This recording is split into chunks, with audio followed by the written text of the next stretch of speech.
प्रियंका तिवारी जी, राधे राधे महाराज जी। महाराज जी, भगवान हमसे प्यार करते हैं तो उन्होंने हमें इस दुखालयम संसार में क्यों भेजा? दुखालय में सुख सिंधु समाया हुआ है इसलिए भेजा।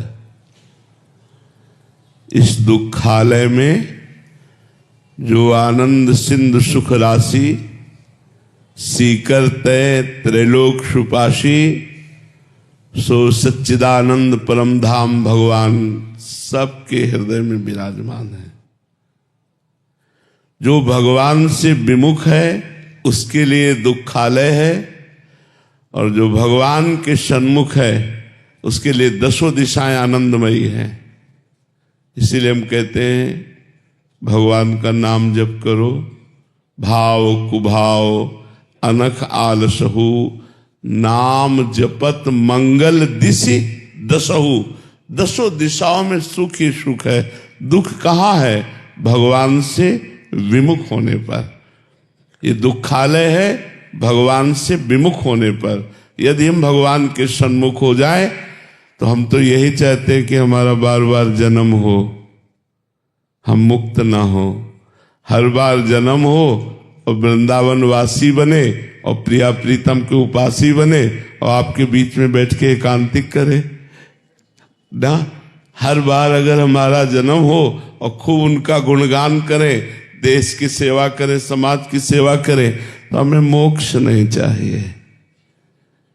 जब हम भगवान से विमुख हैं तो दुखालय है, और भगवान के सन्मुख है तो सुख ही सुख है, आनंद ही आनंद है।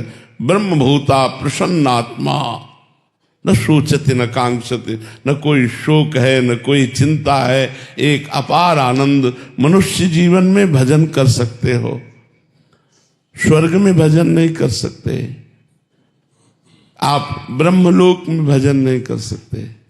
आप ब्रह्म स्तंभ पर्यंतम सर्वम मायामयम जगत, तिनके से लेकर ब्रह्मलोक तक मायामय है। यहां भजन का आनंद ले सकते हो। यहां भगवान की लीला कथा सुनकर भगवान से प्रेम करके रो सकते हो, भगवान के प्रेम में तड़प सकते हो। भगवान को प्रेमाधीन भगवान है, उनको अपने अधीन कर सकते हो। देवता बन करके नहीं कर सकते, गंधर्व बन करके नहीं कर सकते, भूत प्रेत बनकर। मनुष्य तो मनुष्य जीवन भगवत विमुख जीवन दुखालय, और भगवत सन्मुख जीवन सुख सिंधु, आनंद सिंधु, महाआनंद, हर क्षण आनंद। कागभूषण जी से गरुड़ जी ने पूछा, महाराज आपको भगवान की इतनी सुंदर प्रेम लक्षणा अनपायनी भक्ति प्राप्त है, आप इतने बड़े महापुरुष हैं, आपको कई कल्पों की स्मृति है, तो आप काग शरीर क्यों धारण किए हुए हैं? ये तो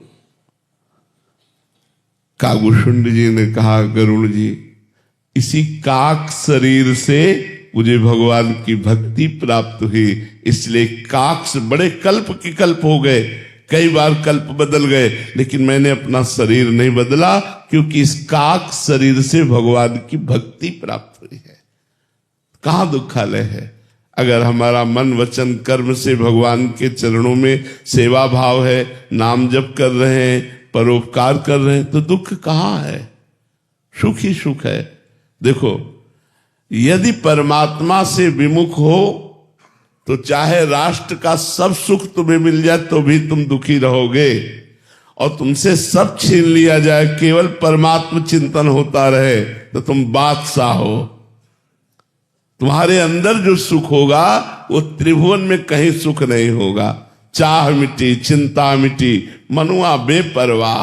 भगवान के भजन के चिंतन के प्रभाव से जिनको कछु न चाहिए वे साहन के शाह। दुख है कहां? कहा हनुमंत विपत्ति प्रभु सोई, जब तो सुमिरन भजन न होई। वही विपत्ति है, वही दुख है, वही हानि है जहां भगवान का चिंतन नहीं है, जहां भगवान का नाम जप नहीं है, जहां भगवान का सुमिरन नहीं। हमारी बात मान लीजिए, ये सुख सिंधु स्वरूप है। यदि भजन करोगे तो, और भजन नहीं करोगे तो विश्व का ऐश्वर्य जमा कर लो, तुम कभी शांत और खुश नहीं रह सकते। तुम प्रसन्न नहीं रह सकते, कामनाएं तुम्हें जलाती रहेंगी, भोग वासनाएं तुम्हें मिटाती रहेंगी। तो हमारी बात समझ में आ रही ना? भगवान ने कृपा करके मनुष्य देह देकर मृत्यु लोक में भेजा है कि उत्तम तपस्या और भजन के द्वारा हम भगवदानंद प्राप्त कर लें। भगवान ने कृपा की है। ये सुख कहीं नहीं है। जो सत्संग सुख है, जो भगवत लीला कथा सुख है, जो भजन सुख है, वो किसी लोक में नहीं है, केवल मृत्यु लोक में है। इसीलिए मृत्यु लोक सब जगह जाने की मूल जड़ है। आप यहां से नरक जा सकते हो, स्वर्ग जा सकते हो, ब्रह्मलोक जा सकते हो, वैकुंठ जा सकते हो, साकेत धाम जा सकते हो, गोलोक धाम जा सकते हो, कैलाश जा सकते हो, नाली के किला बन सकते हो, जो चाहो वो कर सकते हो। ये छूट दी है मृत्यु लोक में। अब दुखद कार्य करोगे तो दुख मिलेगा, सुखद कार्य करोगे तो सुख मिलेगा। अब दुखद कार्य करके सुख कैसे प्राप्त हो सकता है? तो सब चाहते सुख है, कार्य दुखद करते। इसीलिए कह रहे आचरण सुधारो, खान पान सुधारो, अपने विचार शुद्ध करो। पॉजिटिव विचार आते ही आप आनंदित हो जाएंगे। नहीं चाहे जितना वैभव इकट्ठा कर लो, निगेटिव विचार आपको डिप्रेशन में पहुंचा देंगे। अगर भगवान से विमुख हो, कभी सुख शांति का अनुभव नहीं हो सकता। जो जितना धर्म करता है, तीर्थयाटन करता है, पुण्य करता है, भगवत भजन करता है, वही आनंदित रहता है। आनंद हृदय का विषय, दुख कहाँ है?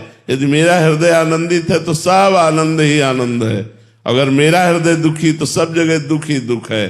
तो भगवान से विमुख हृदय दुखी रहता है और भगवान के सन्मुख हृदय आनंदित रहता है। चाहे जितनी भारी विपत्ति हो, भगवान के सन्मुख है तो विपत्ति विपत्ति ही नहीं रहती, वो आनंद में बन जाती है। और भगवान से विमुख चाहे जितनी संपत्ति हो, कभी सुखी नहीं हो सकते, वो दुख ही प्रदान करेगी। हमारी बात समझ में आ रही ना? भगवान ने तुम्हें कृपा करके भजन करके भगवत प्राप्ति के लिए भेजा है। कबहू ककरी करुणा नर देही, देत ईश बिनु हेत सनेही।